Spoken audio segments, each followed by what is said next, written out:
Assalamualaikum warahmatullahi wabarakatuh. Hai teman-teman, perkenalkan nama saya Yunita Jamin Poyot. Saya akan menjelaskan tentang keanekaragaman budaya. Yang pertama, keanekaragaman budaya. Keanekaragaman budaya merupakan warna, ciri khas, dan keunikan yang ada di muka bumi, belahan dunia dengan banyaknya berbagai macam budaya yang ada di dunia. Begitu juga dengan keanekaragaman budaya yang ada di Indonesia.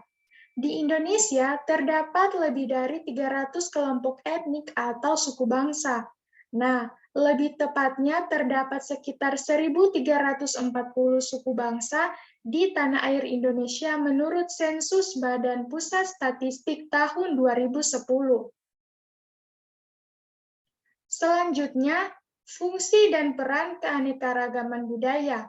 Yang pertama, sebagai daya tarik bangsa asing. Nah, hal ini dapat meningkatkan pendapatan negara melalui sektor pariwisata. Lalu ada pengembangan budaya nasional. Nah, hal ini menjadi identitas warga negara di mata dunia. Lalu ada sikap toleransi. Perbedaan pandangan hidup dan pendapat antar warga negara dapat meningkatkan rasa saling menghargai dan menghormati. Lalu ada inovasi budaya. Inovasi budaya dapat mengakibatkan terciptanya kebudayaan yang lebih baik. Nah, selanjutnya, manfaat keanekaragaman budaya. Yang pertama, menjadi identitas bangsa di mata dunia. Keberagaman budaya menciptakan identitas bagi suatu bangsa. Identitas tersebut akan membuat bangsa semakin dikenal di mata dunia. Selanjutnya, memperkaya kebudayaan nasional. Keberagaman budaya bermanfaat untuk memperkaya kebudayaan nasional. Sebagai contoh Indonesia, yang dari Sabang sampai Merauke mempunyai kebudayaan khas di tiap daerahnya. Hal ini menjadikan Indonesia sangat kaya dalam hal kebudayaan. Lalu mempererat persaudaraan. Manfaat lain dari keberagaman budaya bagi suatu bangsa adalah eratnya ikatan persaudaraan.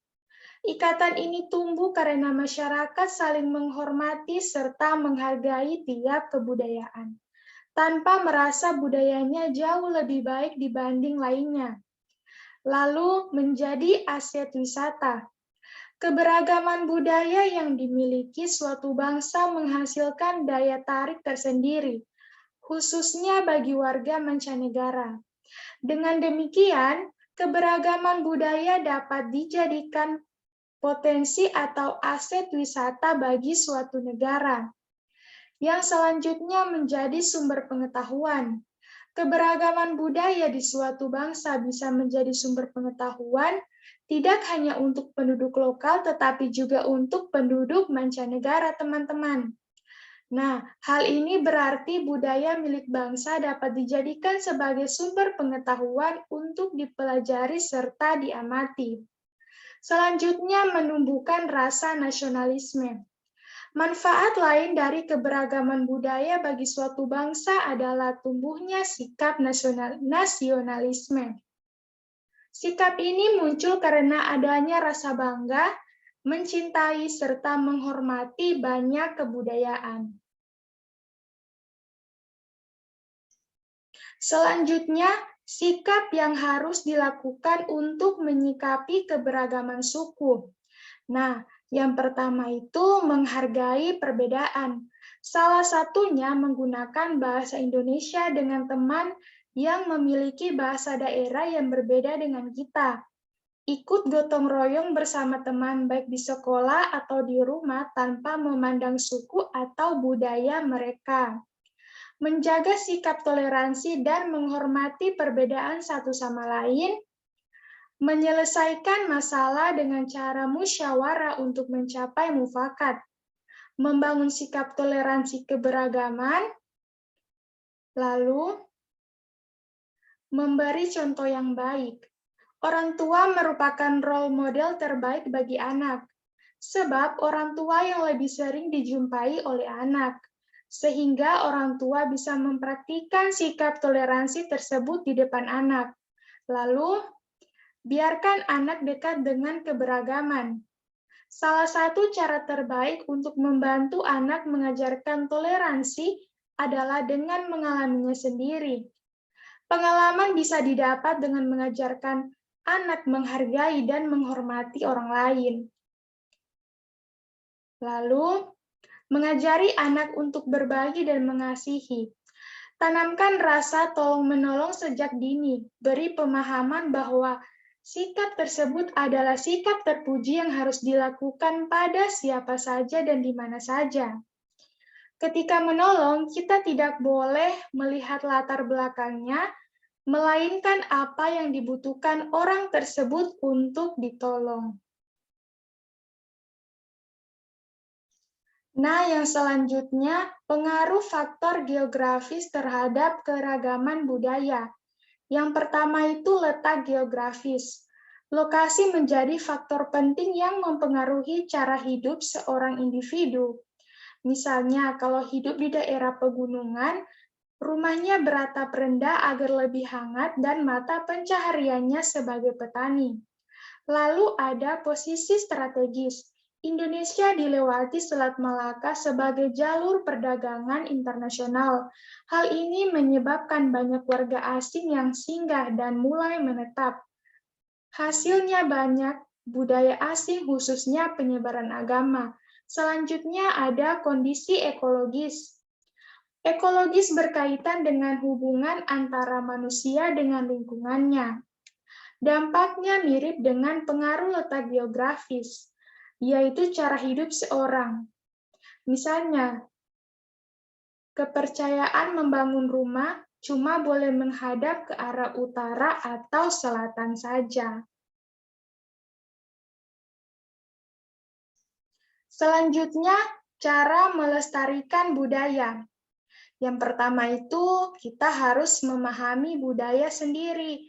Nah, setiap orang tentu memiliki daerah asal masing-masing. Ada yang dari Sumatera, Sulawesi, Gorontalo, Barat. Maksud saya Jawa Barat, Bali, dan lain-lain. Nah, kita bisa melestarikan budaya Indonesia dengan terlebih dahulu memahami budaya daerah kita sendiri. Cobalah untuk mempelajari dan mengenali sejarah, bahasa daerah, pakaian adat, rumah adat, hingga kesenian. Nah, selanjutnya, mengenalkan budaya pada orang lain. Jika kita sudah memahami budaya kita bisa memperkenalkannya pada orang lain.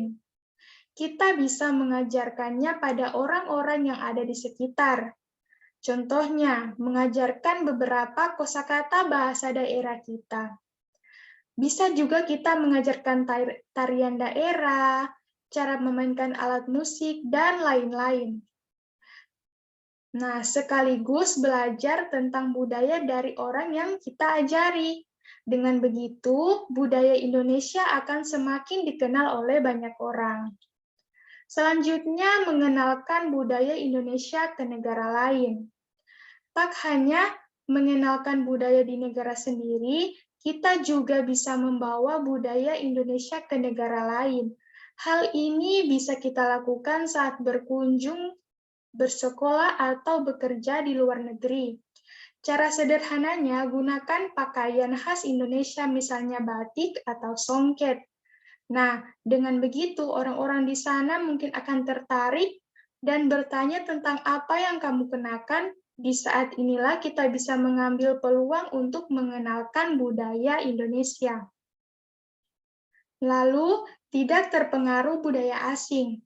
Cara lain yang bisa kita lakukan untuk melestarikan budaya Indonesia adalah dengan tidak terpengaruhnya oleh budaya asing. Kemajuan teknologi juga membuat kita semakin mudah untuk mengakses informasi dari dalam atau luar negeri. Sayangnya, hal ini juga bisa menjadi salah satu penyebab budaya Indonesia semakin ditinggalkan. Nah, teman-teman, di sini saya mengambil contoh keanekaragaman yang ada di daerah saya, yaitu di Banggai Kepulauan. Yang pertama ada Balatindak.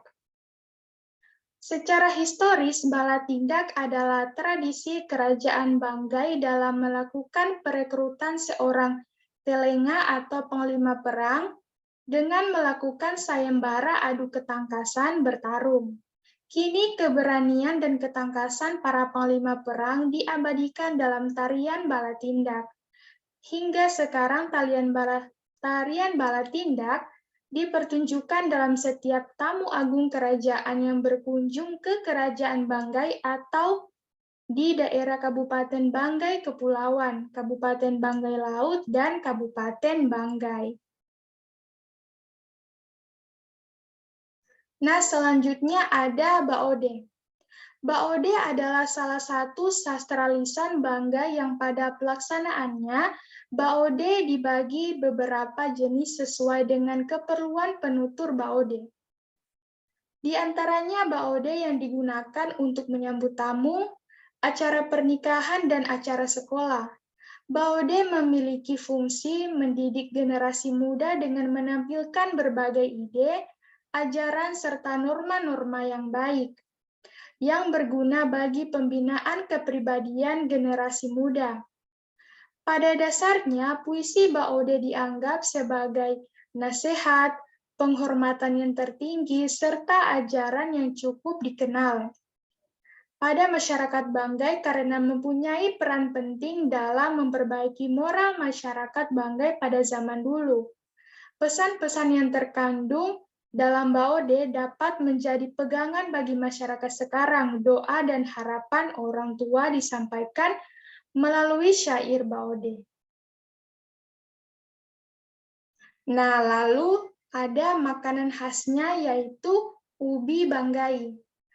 Banggai Kepulauan atau yang kerap disingkat dengan Bangkep adalah salah satu daerah di ujung Sulawesi Tengah yang memiliki keindahan dan eksotisitas laut yang sangat memesona. Selain dikenal dengan keindahan laut beserta gugusan pulaunya, Kabupaten Banggai juga dikenal akan tanaman endemiknya yang bernama ubi Banggai. Nah, ubi Banggai ini tidak dapat lepas dari masyarakat Banggai Kepulauan karena dimanfaatkan sebagai makanan pokok hingga tradisi dari masyarakat itu sendiri. Bentuk ubi Banggai sendiri adalah perpaduan antara ubi jalar dan ubi kayu. Rasanya pun campuran antara ubi jalar dan ubi kayu atau singkong. Namun, ukuran ubi Banggai tersebut tergolong lebih besar dari ubi jalar atau ubi kayu. Sementara pertumbuhan ubi Banggai sendiri yakni menjalar ke atas, sehingga petani ubi perlu mempersiapkan cabang-cabang untuk perambatan ubi Banggai. Daun dan batangnya berwarna hijau pucat serta bentuk umbinya memiliki permukaan yang halus dan lebih padat daripada umbi Jawa. Kandungan yang terdapat dalam ubi Banggai pun cocok jika ubi Banggai dimanfaatkan sebagai pengganti beras atau alternatif makanan pokok, teman-teman.